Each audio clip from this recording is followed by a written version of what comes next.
18व्या वर्षी मी मुंबईला आलो. त्यावेळी मी 30 लाख रुपये पर ॲनम पगाराची नोकरी आणि त्यावेळी माझा मी जॉब गमावला.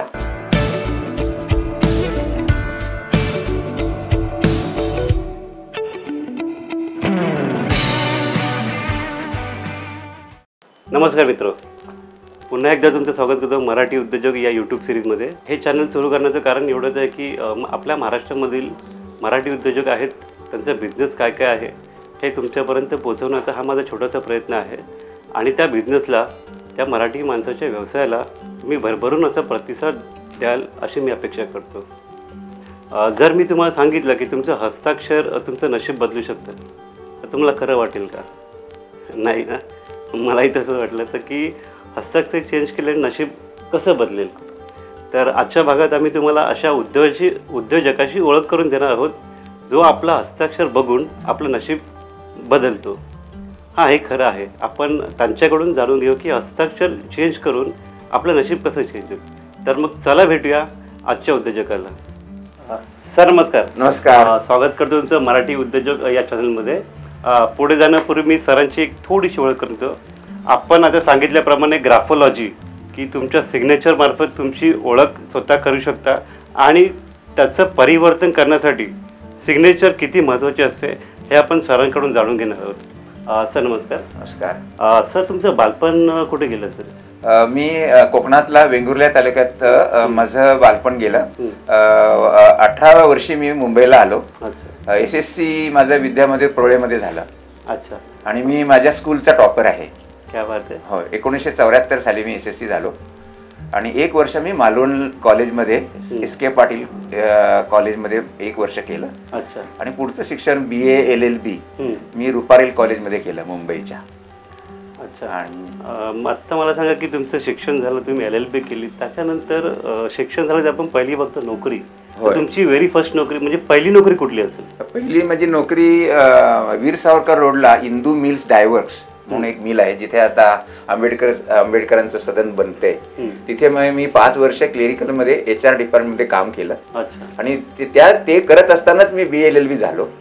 आणि त्यावेळी मी एक पर्सनल ऑफिसरचा एक डिप्लोमा केला. आणि 1982 साली ट्रेनी पर्सनल ऑफिसर म्हणून चौगुलेला लागलो.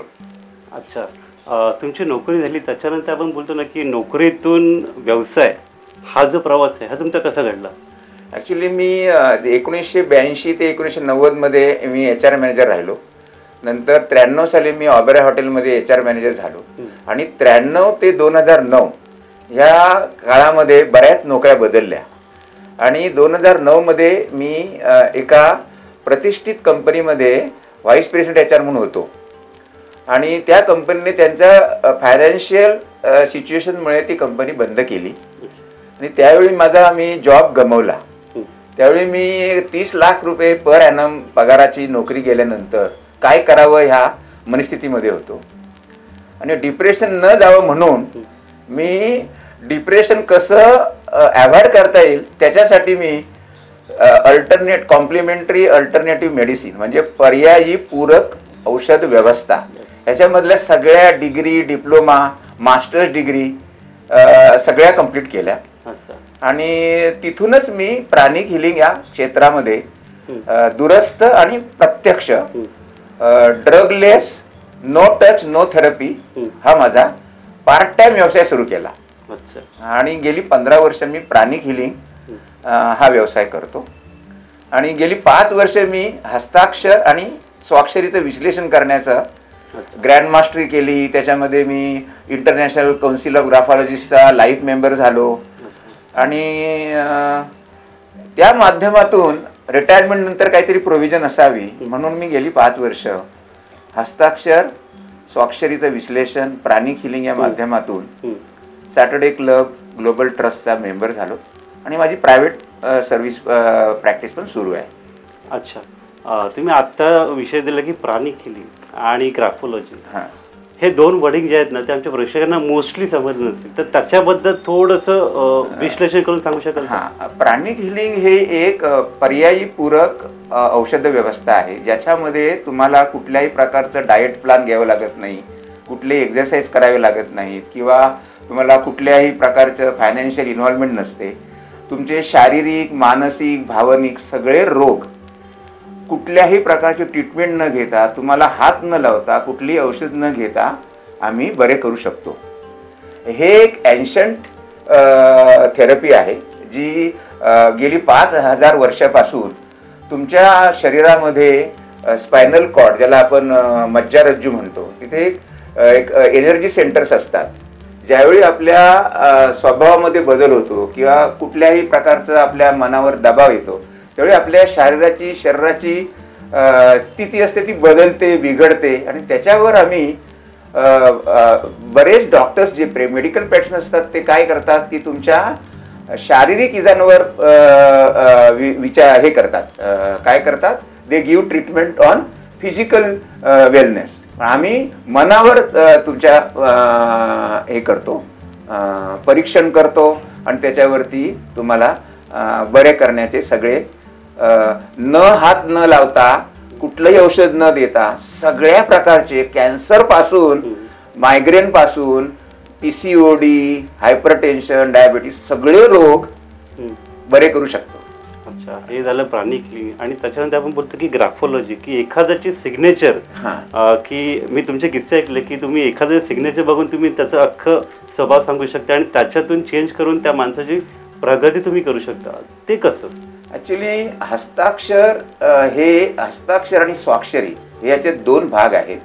हस्ताक्षर हे स्वतःला बोललेलं मनोगत असतं आणि स्वाक्षरी हे तुम्ही स्वतःला इतरांना कसे दाखवू शकता किंवा दाखवता किंवा दाखवायची इच्छा असते ते प्रदर्शित करता तुमच्या स्वाक्षरीच्या माध्यमातून. आणि ज्यावेळी तुम्ही एखादी गोष्ट तुमच्या मनामध्ये असते ती तुम्ही इतरांना सांगत नसता, ती तशीच्या तशी तुमच्या हस्ताक्षरामधून आणि स्वाक्षरीमधून दिसते.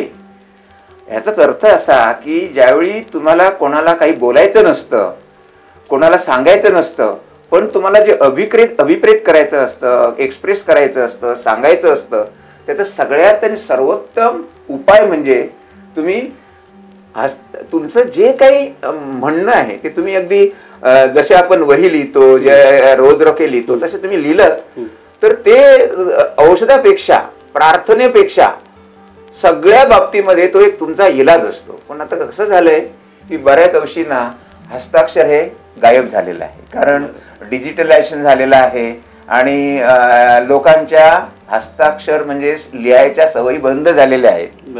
आणि हेल्थ आणि वेलनेस, जसं शब्द H आणि W येतो तसं हँड आणि रायटिंग मध्ये H आणि W येतो. म्हणजे जर तुम्हाला हेल्थ पाहिजे असेल आणि वेल्थ पाहिजे असेल, जर तुम्हाला हेल्थ पाहिजे असेल आणि वेलनेस पाहिजे असेल तर तुम्ही सगळ्यांनी आत्ता इमिजिएटली लिहायला सुरुवात करा. सगळ्या तुमच्या अडचणी, गरजा, इच्छा, आकांक्षा, स्वप्नाची पूर्ती काही न करता येते, काही न करता येते. आणि याची बरीच उदाहरणं आहेत. ज्यांची स्वाक्षरी गिरबटलेली असते, त्यांचं मन गिरबटलेलं असतं म्हणण्यापेक्षा काय करू की नको करू, आता की नको असतं. पण ज्यांची सिग्नेचर किंवा स्वाक्षरी स्पष्ट आणि स्वच्छ असते, त्यांचे ना विचार पण स्वच्छ आणि स्पष्ट असतात. कधी करायचं, काय करायचं, कोणासाठी करायचं, हे त्यांच्या 2 शब्दामधलं अंतर, 2 अक्षरामधलं अंतर हे तुम्ही किती लोकांशी समरस आहात हे दाखवतं. हा, आणि सगळ्यात महत्वाचं म्हणजे कुठल्याही प्रकारचं लिमिटेशन नाहीये. उदाहरणार्थ मला तेलुगू येत नाही, मला मल्याळम येत नाही, तरी पण मी कुठल्याही भाषेतल्या हस्ताक्षराचं विश्लेषण करू शकतो. अच्छा, हा, म्हणजे कुठल्याही प्रकारचं लिमिटेशन मला नाहीये. आणि दुसरी गोष्ट अशी की समजा तुम्हाला लिहिता येत नसेल तर तुम्ही ना कुठलंही ड्रॉइंग काढा, त्याच्यावरून पण तुमच्या इच्छा, आकांक्षा पुऱ्या होत आहेत की नाही, कमी पुऱ्या होत आहेत का, तुम्हाला कुठल्या प्रकारचा आजार होतोय का, होण्याची शक्यता आहे का, हे पण त्याच्यामधून कळतं. नुसतं अक्षर आणि स्वाक्षरीमधून नाही. तुम्ही कुठल्याही प्रकारचं काही गिरबटलेलं, त्याला आपण सिम्बॉल्स म्हणू किंवा त्याला आपण चिन्ह म्हणू, त्याला आपण काही इंग्लिश भाषेमध्ये डुडल्स म्हणतात, त्याच्यावर पण आपल्याला कळतं की त्या लिहितानाची त्या माणसाची मनस्थिती काय आहे ते तसं कळतं. उदाहरणार्थ आपण ज्यावेळी आपण एनर्जेटिक असतो, एन्थुझियास्टिक असतो, त्यावेळी आपण काय करतो, स्टार साईड काढतो. ज्यावेळी आपण एखाद्याला प्रेम करतो, सद्भावना असते, त्यावेळी आपण स्टारचं हार्टचं सिम्बॉल काढतो. पण आपण ज्यावेळी जरा त्रस्त असतो त्यावेळेस तो आपण काय करतो, त्याच हार्टचा फिगर शेप वेगळा आणि विचित्र किंवा विकृत होतो. कारण तुम्ही त्यावेळी तुमची मनस्थिती कशी असते त्याच्यावरून त्याचा शेप असतो. तर असं आहे की हस्ताक्षर आणि स्वाक्षरी हे तुमचं मिरर इमेज आहे. हा, मिरर इमेज आहे. अच्छा, मला आता पुढचा प्रश्न असा पडतो की एखादा हस्ताक्षर जर चेंज केलं तर त्याचं परिवर्तन कसं म्हणजे कसं कळतं पण त्याच्यावर? आता कसं आहे, मध्ये बऱ्याच लोकांचा असा प्रश्न आहे की हस्ताक्षर बदलून माझं नशीब कसं बदलतं किंवा माझा स्वभाव कसा बदलतो. तर माझा एक साधा प्रश्न आहे तुम्हाला. आपण आपल्या शाळेमध्ये सगळ्यांना एकाच पद्धतीने लिहायला शिकवलेलं असतं, तरी पण प्रत्येक व्यक्ती तेच अक्षर वेगवेगळ्या प्रकारे का लिहितो? कारण प्रत्येक व्यक्ती हे वेगळं स्वरूप आहे, ते एक वेगळं व्यक्तिमत्व आहे आणि प्रत्येक व्यक्तिमत्वाला साजेसं त्याचं हँडरायटिंग असतं. याचाच अर्थ असा की ज्यावेळी तुम्हाला एखाद्या हँडरायटिंग मधून परिवर्तन करायचं असेल तर आपण त्याला काय विचारतो की तुझी मला हस्ताक्षर स्वाक्षरी दे आणि मी जे तुझ्यामध्ये होतंय, जे तुला पाहिजे ते होतंय की नाही याचा ज्यावेळी पडताळा करतो आपण अनालिसिस केल्यानंतर, आणि त्याचा ऍक्सेप्टन्स मी घेतो की जे तुझ्याबद्दल आता घडतंय, जे तुझ्या अनालिसिस मधून दिसतंय ते तुला ऍक्सेप्टेबल आहे का, तुला ते मान्य आहे का? तर तो म्हणतो होय. जे त्याला मान्य आहे ते त्याला नको असतं, जे घडतंय त्याला नको असतं. याचाच अर्थ असा त्याचं हँडरायटिंग दाखवतंय की त्याला काय पाहिजे जे होत नाहीये. मग जे पाहिजे ते आपण त्या हँडरायटिंग मध्ये बदल करून मिळू शकतो. जर आपण त्याला काय पाहिजे हे जाणून घेण्यासाठी हँडरायटिंगचा वापर केला तर त्याला जे काय पाहिजे ते पण त्याच्यात मार्फत आपण मिळवू शकतो. याचा साधा हिशोब आहे आणि समीकरण आहे. सर, मगापासून मला एक प्रश्न पडलेला की नक्की हा तुम्ही पेन ठेवलं हे नक्की कशासाठी? ऍक्च्युली मी हस्ताक्षर आणि स्वाक्षरीचं विश्लेषण करण्याचा मार्ग याच्यासाठी पेन हेच एक इन्स्ट्रुमेंट आहे, एक साधन आहे ज्याच्यामधून आपण सगळ्या प्रकारचं बदल, परिवर्तन, ट्रान्सफॉर्मेशन, एम्पॉवरमेंट करू शकतो. तर ते आमचं जसं डॉक्टरचं स्टेथोस्कोप आहे, लॅबोरेटरीवाल्यांचे इन्स्ट्रुमेंट्स आहेत, तसं हे आमचं इन्स्ट्रुमेंट आहे. अच्छा, हा. म्हणजे हा एका पेनाद्वारे तुम्ही समोरच्याचं जे त्याला पाहिजे ते तुम्ही करून देऊ शकता. हो, आम्ही असं म्हणतो की हस्ताक्षर बदला आणि भविष्य घडवा, असं आमचं एक टॅगलाईन आहे. दुसरं हे ड्रगलेस आहे. म्हणजे काय? ड्रगलेस केअर अँड क्युअर सोल्युशन्स. म्हणजे आम्ही prevention is better than cure.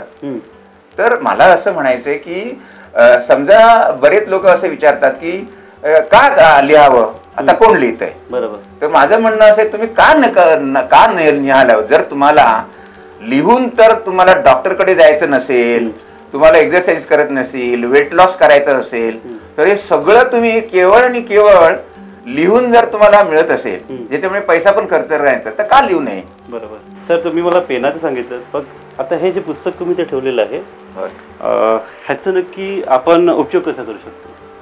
ज्यावेळी आपण एका डॉक्टरकडे जातो तर तो डॉक्टर तुम्हाला सांगतो की मी तुमची तपासणी केलेली आहे, पण तुम्ही हे जरा लॅबोरेटरी टेस्ट मधून तुमचा CBC कम्प्लीट ब्लड काउंट घ्या, करून या, युरिन ची एक्झामिनेशन घ्या, स्टूलची एक्झामिनेशन घ्या. तर हँडरायटिंग आणि सिग्नेचर अनालिसिस म्हणजेच डॉक्टरने केलेली तपासणी असते आणि लॅबोरेटरीमध्ये जाऊन चेकिंग करणं म्हणजेच हे पुस्तक आहे.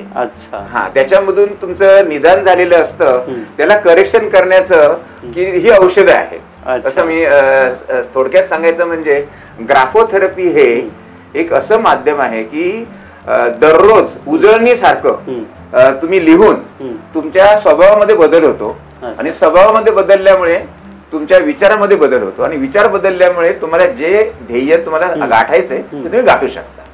म्हणून त्याला आम्ही ग्राफोथेरपी म्हणतो. अच्छा, ग्राफोथेरपी तुम्ही आता बसवलं की हे जसं एखाद्याला सुरुवात करायची असेल तर त्याची पहिली स्टेप काय असते? पहिल्यांदा आम्ही काय करतो की त्या माणसाचं अलीकडच्या काळातलं हस्ताक्षर घेतो. मी अलीकडच्या काळातलं का, कारण हस्ताक्षर हे ना नेहमी 6 महिन्यामध्ये बदलतं. बरोबर. 6 महिन्यामध्ये का बदलतं, कारण जेव्हा जेव्हा तुमच्या मनावर जे जे काय परिणाम होतात त्या परिणामाचं ते प्रतिबिंब असतं. तर तुम्ही 1 वर्षापूर्वीचं हँडरायटिंग घेतलं तर ते 1 वर्षापूर्वी तुमच्यामध्ये काय होत होतं किंवा तुम्ही कुठल्या परिस्थितीतून जात होता ते दिसतं. आपल्याला पास्टचं काही गरज नसते व आपल्याला प्रेझेंट सुधारायचं असतो पण फ्युचर चांगल्यासाठी. म्हणून आम्ही लेटेस्ट हँडरायटिंगचं सॅम्पल घेतो, त्याचं विश्लेषण करतो आणि त्याच्यामध्ये आम्ही स्वॉट म्हणून एक रिपोर्ट आहे, स्ट्रेंथ, विकनेसेस, अपॉर्च्युनिटी, थ्रेट्स. म्हणजे तुमच्यामध्ये तुमची स्ट्रेंथ काय आहे, तुम्ही कशामध्ये चांगले आहात, तुम्ही कशामध्ये वाईट आहात, तुमच्या रोल आणि रेस्पॉन्सिबिलिटी.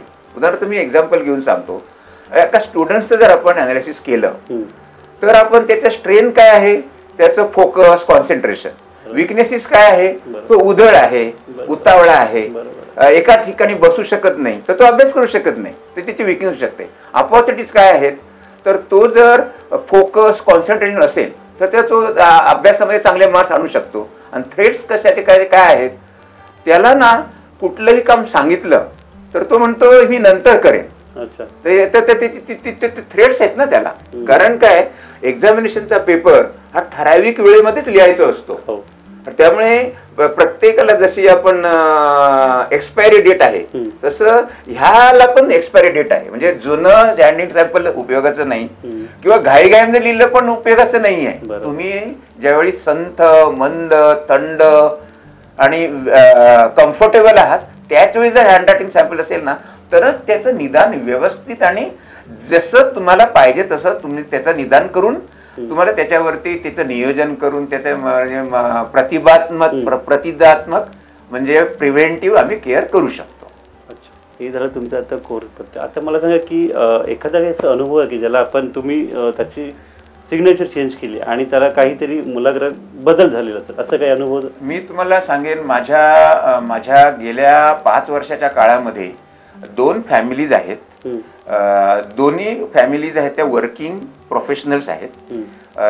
एक फॅमिली जी आहे ती दोघेही जणी BE आहेत, MS आहेत युनिव्हर्सिटी ऑफ कॅलिफोर्नियामधून आणि ते सॉफ्टवेअर स्पेशालिस्ट आहेत. त्यांनी त्यांच्या हस्ताक्षर आणि स्वाक्षरीमध्ये बदल करून त्याला न होणारं मूल, त्यांना एक बाळ झालं. ही माझी एक सक्सेस स्टोरी आहे पुण्यामध्ये. दुसरं, मुंबईमध्ये एक 48 वर्षाचा पुरुष, 48 वर्षाचा पुरुष आणि 43 वर्षाची बाई IVR मध्ये फेल गेलेली असून पण प्राणिक हिलिंग आणि ग्राफोथेरपीच्या माध्यमातून त्यांचं सिग्नेचर चेंज करून त्यांना एक गोंडस बाळ झालेलं आहे. त्याचं नाव त्यांनी कृष्ण ठेवलेलं आहे. हा, हे झालं working couples suffering from infertility. दुसरं लेटेस्ट माझी एक सक्सेस स्टोरी अशी आहे की एक UPSCच्या एक्झामिनेशनला एक स्टुडंट लेडी आहे, ती मुलगी आहे. तिने प्रिलिमिनरी माझ्या ग्राफॉलॉजीच्या विश्लेषणानंतर तिच्या स्वभावामध्ये बदल करून, हस्ताक्षरामध्ये बदल करून तिने प्रिलिमिनरी क्रॅक केली. आता ती IASच्या फायनल एक्झामिनेशनला बसते आहे. दुसरी गोष्ट, बऱ्याच लोकांचे hypertension, BP, diabetes, urine stone आणि बऱ्याच प्रकारचे अशा व्याधी बऱ्या केलेचे माझे N नंबर ऑफ केसेस आहेत. आणि मी सोफार 557 हँडरायटिंग सॅम्पल अनालिसिस केलेले आहेत from students, professionals, working couples, businessman आणि फॅमिलीज. त्यांच्या ज्या काही गरजा आहेत त्याच्याप्रमाणे आम्ही त्यांना थेरपी देतो. थेरपी म्हणजे नथिंग बट एक हँडरायटिंगचा एक पॅटर्न असतो, तो त्यांनी 21 दिवस लिहायचा असतो. दररोज 21 दिवस न चुकता लिहायचा असतो. एक दिवस जरी ब्रेक झाला तरी पुन्हा ते, जसं व्रत आपण म्हणतो, उपवास म्हणतो किंवा एखादी साधना म्हणतो, तशी ही पण एक साधनाच आहे. तर तुम्ही जर रेग्युलरली जर 21 दिवस दररोज तो पॅटर्न जर लिहिलात तर तुमच्या हॅबिट फॉर्मेशन होते, तुमची सवय बदलते आणि त्या मार्गाने तुम्हाला हवे असलेलं सगळं साध्य करू शकता. सर, आता मला सांगा की ग्राफोथेरपीचा आपण वापर कुठे कुठे करू शकतो आणि कसा करू शकतो, त्याचा फायदा आपला नॉर्मल व्यक्तीला कसा होऊ शकतो? बरेच लोकांना आपल्या मुलांचं लग्न होण्यासाठी विवाह संस्थेमध्ये रजिस्टर करतात. बरोबर. पण तिथे ना जास्त भर दिला जातो तो जन्म कुंडलीवर. बरोबर. पण तुम्हाला आपल्या सगळ्यांनाच माहिती आहे की बऱ्याच लोकांचा जन्माचा वेळ फिक्स नसतो किंवा माहिती नसतो किंवा काही नसतं, आणि ते असं शास्त्र आहे की ज्याच्यामध्ये ना काही दिसत नाही. पण हँडरायटिंग असं आहे की तुम्ही समजा तुम्हाला एका 2 माणसांचं मन जुळवायची आहेत आणि त्यांना त्यांचं रिलेशनशिप स्ट्रेंथन करायचे आहे, तर तुम्ही प्री मॅरिटल जसं जन्मकुंडली जमवता तशी दोन्ही म्हणजे ग्रूम आणि ब्राईड यांची हँडरायटिंग घेऊन त्यांच्यामध्ये एकमेकाशी पूरक त्यांची हँडरायटिंग आहे की नाही हे समजू शकतो. म्हणजे कसं की जसं आपण म्हणजे बऱ्याच वेळा आपण म्हणतो की याला काही व्यसन नाही आहे का, तर व्यसन पण समजू शकतात. त्याचा एक्स्ट्रा मॅरिटल त्यांचे अफेअर्स आहेत का ते पण समजू शकतात. आणि योग्य वेळी त्यांना आपण एक सुझाव देऊ शकतो, सजेशन देऊ शकतो, किंवा त्यांना सजेशन देऊ शकतो की तुम्ही ह्या गोष्टी दिसत आहेत तर तुम्ही योग्य वेळी, तर तुम्ही जर तुम्हाला ह्याच्यात बरोबर जायचं असेल तर तुम्ही अजून प्रोब करू शकता. आणि त्याचा म्हणजे प्री मॅरिटल आणि पोस्ट मॅरिटल, उदाहरणार्थ बऱ्याच लोकांचं लग्न झाल्यानंतर त्यांना कळतं की त्यांचा ब्लड ग्रुप मॅच होत नाहीये, तर जसा ब्लड ग्रुप मॅच करण्याचे जसं साधन आहे मेडिकल सायन्स मध्ये, तसं हँडरायटिंग मध्ये पण एक मॅचिंग करण्याचं साधन आहे. त्याला आम्ही म्हणतो की बाबा हँडरायटिंग आणि अनालिसिस मध्ये नथिंग बट तुमचं आतमध्ये काय होतंय ते कळतं. हा, तर हा एक भाग झाला फॅमिलीसाठी. तर बरेच लोकांना सध्या साईड इफेक्ट्स ऑफ मेडिकल खूप झालेले आहेत. सगळे लोक ॲलोपॅथी मेडिसिन वर अवलंबून आहेत, तर त्यांची ना सगळी औषधं बंद होऊ शकतात काहीही न करता, कुठलंही औषध न घेता, कुठले डाईट प्लॅन न करता. म्हणजे हेल्थ मध्ये तुम्ही इम्प्रूव्ह करू शकता, लोकांची लग्न व्यवस्थित जमवू शकता, लग्नानंतर ते लग्न टिकण्यासाठी आपण हँडरायटिंगचा उपयोग करू शकतो, आणि विद्यार्थ्यांची अकॅडमिक परफॉर्मन्स वाढवण्यासाठी याचा उपयोग होऊ शकतो. जसं मी म्हणालो की जे लोक नोकरी करतात त्यांना प्रमोशन, इन्क्रीमेंट्स किंवा त्यांना जॉब चेंज करण्यासाठी ह्याची मदत होऊ शकते. किंवा कंपनीला ज्यावेळी रिक्रुटमेंट करायची असते, भरती करायची असते, तेव्हा योग्य डिपार्टमेंटला योग्य माणूस आहे की नाही याची पडताळणी पण हँडरायटिंग सिग्नेचर मध्ये करू शकतो. सगळ्यात महत्वाचं म्हणजे समजा आपण रिक्रूट केलेला माणूस हा माझ्यासाठी योग्य आहे की नाही, तो लॉयल आहे की नाही, माझ्याशी ट्रस्टवर्दी आहे की नाही, ट्रस्टेबल आहे की नाही, हे पण त्याची लॉयल्टी आपण अशी चेक करतोय. तो त्याने मागच्या काळामध्ये माझ्या लाईफ मध्ये चोऱ्या केलेल्या आहेत का, त्याची टेंडन्सी चोरी मारी करण्याची आहे का, तो रागीट स्वभावाचा आहे का, तो त्या जॉबला तो सुटेबल आहे की ना, हे सगळं चेक करता येतं, तंतोतंत करता येतं. मागचा काळ पण कळतो आणि पुढचा काळ तर माहिती नसतो, पण सध्या काय होतं ते कळता येतं. म्हणजे तुम्ही डिटेक्टिव्ह म्हणून पण त्याचा वापर करू शकता, औषध म्हणजे स्वास्थ्यासाठी उपयोग करू शकता, हेल्थसाठी उपयोग करू शकता. आणि रिलेशनशिप म्हणजे सगळ्यात महत्वाचं म्हणजे बरीच औषधी आता कसं झालेलं आहे की बऱ्याच फॅमिलीज मध्ये ना वर्क लाईफ बॅलन्स राहिलेला नाहीये. कारण त्यांना वर्क लाईफ बॅलन्स नाही, कारण ever demanding dynamic change world झालेला आहे, टेक्नॉलॉजीचे ऍडव्हान्समेंट झालेली आहे, लोकांना वेळ मिळत नाहीये आणि त्यांना त्यांच्या प्राथमिक गरजा पण कंप्लीट करायचं आहे आणि उद्देश पण साध्य करायचे आहेत. तर अशा वेळी ना आम्ही त्यांचं गोल सेटिंग करू शकतो. त्यांना त्यांच्या ध्येयपूर्तीला योग्य प्रकारची वाटचाल देण्याचं काम हस्ताक्षर स्वाक्षरीच्या माध्यमातून बऱ्यापैकी करू शकतो. आणि हे सायन्स गेली 200 वर्ष वापरात आहे. हा, आणि मी तुम्हाला अगदी सांगेन की शिवाजी महाराजांची सिग्नेचर, संभाजी महाराजांची सिग्नेचर, आणि का जो ज्याने स्टॉक एक्सचेंज मध्ये स्कॅम केलं त्या माणसाची सिग्नेचर, ह्याच्यामध्ये तुम्हाला हेच दिसतं की ती सिग्नेचर आहे म्हणून तो आहे की तो आहे म्हणून ती सिग्नेचर आहे. हा सगळ्या लोकांचा एक मीथ झालेला आहे की पहिलं कुठलं. तर मी असं म्हणेन की ते हे प्रत्येक सिम्बॉलिक रिप्रेझेंटेशन आहे तुमचं हँडरायटिंग. तुम्ही जे आहात ना ते दिसता.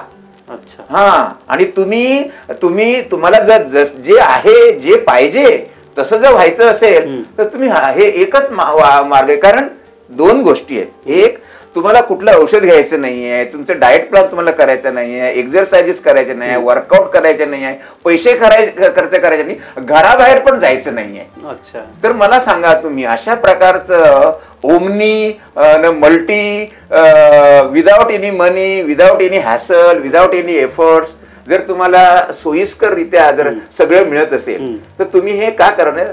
बऱ्याच अंशी लोकांना हे सायन्स माहिती नव्हतं. मलाही ते 10 वर्षापूर्वीपर्यंत माहित नव्हतं की असं सायन्स असू शकतं. पण माझा तर आता असं की मला अगदी खरोखरच असं वाटतंय की लोकांपर्यंत पोहोचण्यासाठी हे असं सायन्स आहे की ज्याचा लोकांनी पुरेपूर बेनिफिट घेतला पाहिजे, वापर केला पाहिजे आणि त्याचा अनुभव घेतला पाहिजे. बरोबर. हा, आता तुम्हाला समजलेच असेल की मी का बोललो की एक स्वाक्षरी माणसाचं भविष्य बदलू शकतो, की त्या माणसाला पूर्ण चेंज करतं. ते पूर्णचे पूर्ण सरांनी सांगितलेलं आहे. तर तुम्हालाही सरांना भेटायचं असेल तर खाली दिलेला नंबर सरांशी संपर्क करू शकता आणि तुमचं नशीब बदलू शकता. तर आजचा भाग आपण इकडेच संपवत आहे. सर खूप धन्यवाद. धन्यवाद सर. धन्यवाद sir. Thank you so much. Hello, my name is Omkar Sawan. I'm currently working as a senior embedded software engineer at College Aerospace in the US. Pundalik Sawan is my father.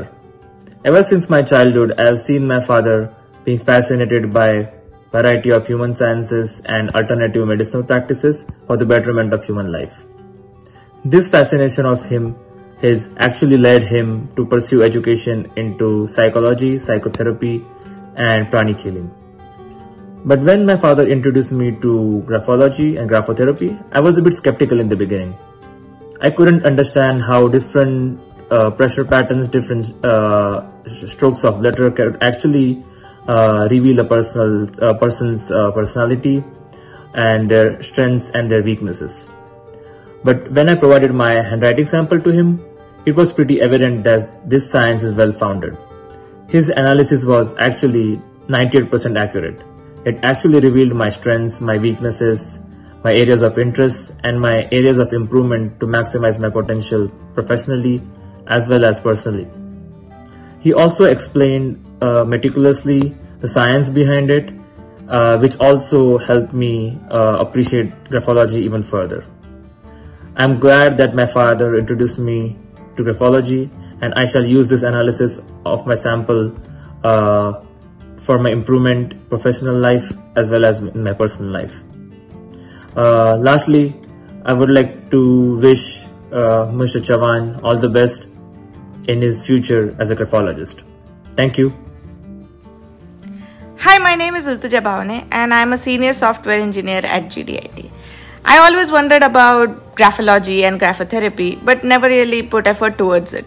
So when Mr. Chavan approached me and said that he had studied the science as was wondering if I am interested in getting a handwriting analysis, I just went for it. So all I had to do was send a handwriting sample and he gave me my handwriting analysis. This analysis pointed out my fears, my strengths, my defenses, and also my areas of improvement, which was about 98% accurate. This was pretty accurate. Like, I was surprised. So things in life like which we don't put attention to or we just ignore it, which affect our life, by the way, that can be brought out by handwriting. So he pointed out that I write I with the circle on top after W. So I really like the fact that he explained this, and what this meant was like I have anger or stress related issues towards some women.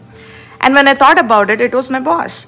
So my work life stress was affecting my personal life, and a handwriting sample brought that out. I really like that fact, and because now I know that, I work towards it. So this came under my area of improvement. This helped me rectify things. Now I'm much more calm and I have better approach towards my work and personal life. So this was very helpful. Thank you, Mr. Chavan. Hi, my name is Sanjay Nair. I work for an MNC in Mumbai. Though Mr. Chavan is related from my wife's side, I came across him as a graphologist for the first time frankly, I didn't know what a graphologist is, and Mr. Chavan was kind enough to explain that to me. And I must say, I am impressed with the spot-on analysis that he had done on my personality, my behavior patterns, the way I approach situations, the positives and the negatives as well, sense of my behavior, and positives in terms of the financial side of things, the spiritual side of things, negatives in the sense how can these things have a bearing on my health. And it's not just about telling this, it's also about how can I overcome these aspects as well, as what he explained. And the way he explained that in a very polite and soft manner, which was just fantastic. As mentioned earlier, I am highly impressed, and I would recommend Mr. Chavan for many individuals who would want to understand what is graphologist role, because I think it's a very powerful tool and a skill. And this, I would say, thank you, Mr. Chavan. Thank you so much. Hello, I'm Kaustubh Dikshit. I'm 20 years old and I'm a second year engineering student. Few weeks back, I came to know from my dad about the handwriting analysis thing, and I was very skeptical about how can someone's handwriting can judge his personality. How can someone judge someone's personality through handwriting? But still, I thought let's give it a try, and I submitted my handwriting to Mr. Chavan sir. After I got the analysis, I was very shocked. Every single thing that he predicted about my personality was true. He told me about my goal-oriented nature. He could predict about my money spending habits, about my extroverted nature, about my helping nature that I had. And every single thing that he told was 100% correct. He explained every single aspect about my handwriting in a very detailed fashion. And the session was very insightful and very helpful, because I became aware of many aspects about my personality. Now I am consciously and deliberately working on those aspects. He has also told me about different changes that I should make in my handwriting and my signature, which I am trying to make and implement in my daily life. Overall, the session was very helpful, very insightful, and it was a wonderful session. नमस्कार, माझं नाव निलेश काशीनाथ राऊत, राहायला बोरिवली, मुंबई. माझं qualification आहे CA MBA finance. काल मी माझ्या मित्राबरोबर mister Mayuresh मने, एक ग्राफॉलॉजिस्ट मिस्टर पुंडलिक चव्हाण यांना भेटलो. मला त्यांच्याबद्दल थोडीशी कल्पना दिली होती की त्यांचं नॉलेज आणि त्यांचा अनुभव वगैरे माझ्या मित्राने मिस्टर बने यांनी. तर आम्ही माझ्या ब्रीफ इंटरॅक्शनमध्ये त्यांच्याकडून एवढ्या अमेझिंग गोष्टी मला कळल्या. त्यांनी मला फक्त 4 ओळी माझ्या लिहायला सांगितल्या होत्या. त्या 4 ओळीतून काही अल्फाबेट इंटरप्रिटेशन करून त्यांनी माझं करिअर, माझे हेल्थ इश्यू, माझ्या आयुष्यात काही जे इश्यूज चालले आहेत की प्रॉब्लेम्स वगैरे आहेत, तर त्याचं इतकं अचूक निदान केलं. तर त्याच्यामुळे मला I was quite amazed, shock की अरे, नुसतं हँडरायटिंग करून इतकं काही गोष्टी कळू शकतात. आणि त्यांनी मला खात्री दिली की जर आपण हँडरायटिंग बदलू शकलो तर आपल्या आयुष्यात कमालीचे बदल घडू शकतात. त्यांनी माझ्या सिग्नेचरवरून काही टिप्स पण दिल्या, सिग्नेचर कशी असावी, आणि त्यांनी मी काही माझी सिग्नेचर थोडीशी चेंज केली तर माझ्या आयुष्यात किती फरक पडू शकतो. आणि आय वॉज क्वाईट कन्व्हिन्स. तर मी आता ठरवलं की पूर्ण ग्राफॉलॉजिस्टच्या हिशोबाने माझ्या हँडरायटिंगचं अनालिसिस करावं आणि माझ्या आयुष्यात बदल घडवून आणायचा. आणि त्यांचा अनुभव म्हणून मी एवढा थक्क झालो की मी आता ठरवलं की त्यांच्या मार्गदर्शना हिशोबाने जे काही इम्प्रूव्हमेंट मला करता येईल माझ्या हँडरायटिंगमध्ये, माझ्या सिग्नेचरमध्ये, ते मी करून घेईल. आणि I will definitely recommend his services. ज्यांना कोणाला जर त्यांचं हस्ताक्षर बदलून भविष्य बदलायचं असेल तर नक्की go for Pundalik sir. Thank you.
Subscribe to our channel by clicking the subscribe button. Click the bell button and enjoy the latest uploads from our channel.